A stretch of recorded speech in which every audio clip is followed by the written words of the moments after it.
welcome to another segment of Pearced Off, the Counter-Apologetics and Philosophy segment from myself, Jonathan M.S. Pearce, for the Skepticule Podcast. So, today I am going to speak about fundamentalism. Fundamentalism is one of those terms which is bandied about with wild abandon, but what does it really mean? So we have this intuitive sense of what it means, perhaps. When I use the term, I have in my mind ideas of sort of hardliner fanatical beliefs adhered to by uncompromising believers in a dogmatic insistence that a particular holy text or ideology is correct. In a religious context, this can easily seem to lead such people in the direction of moral opposition to progressive liberal societies and zeitgeist, and perhaps towards violence even.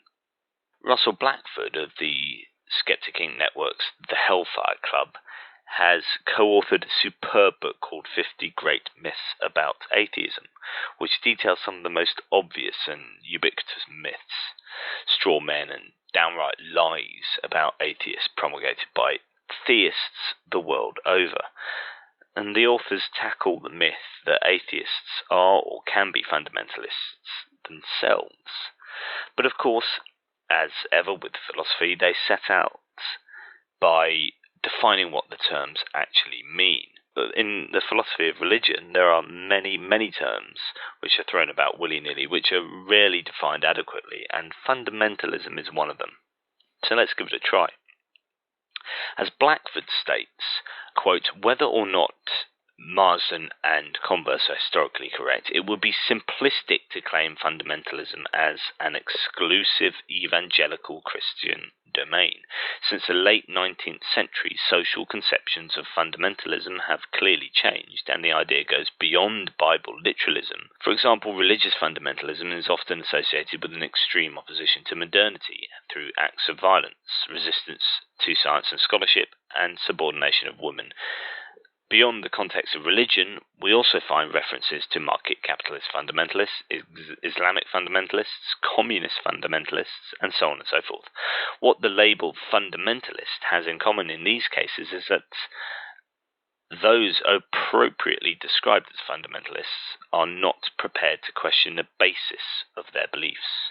This holds true as much for Islamic fundamentalists as it held true for the late 19th century evangelical Protestants in the USA, or market capitalist fundamentalists with the unshakable belief that the market will resolve the world's economic problems, end quote. So our common sense understanding that such a behaviour in some way relies on adherence to a holy book or ideology is problematic in the usual demarcation sense.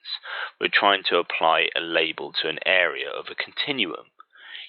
So what defines when behaviour changes from moderate belief to fundamentalism?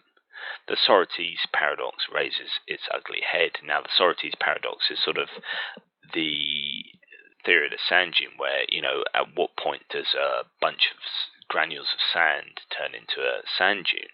And of course, there isn't an objective point where that happens. It's kind of a grey, murky, fuzzy logic area, whereby, that looks like a sand dune, but if you take one grain of sand off, is it still a sand dune? Yeah, you can take one, and you keep taking one grain of sand off, and of course you eventually get down to nothing.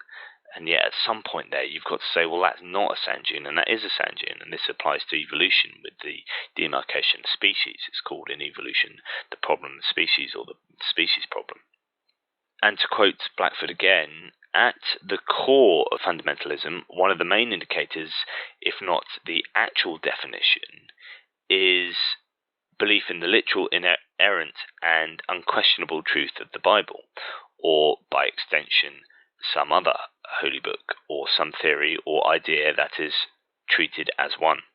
That is not straightforward, because it can be difficult to establish in a precise way what a literal interpretation of the Bible actually is. The Bible is a work, or rather a literary collection, that is obviously open to a wide range of interpretations, and many passages are treated by all comers as metaphors rather than literal descriptions of events, end quote. So you can have a fundamentalist who accepts errancy in the Bible, can you? Well, in my mind, if they adapt the Bible to their own misguided sense of morality and use it to codify sexism or homophobia and other problematic positions, then they would still qualify in my books as fundamentalists, even if the direction of causality is open for debate. So, whether their morality causes an adaptation to their understanding of the Bible, or whether the Bible causes an adaptation to their understanding of morality. So surely the simplest definition of the term is that of a believer adhering to the fundamental tenets of a given religion.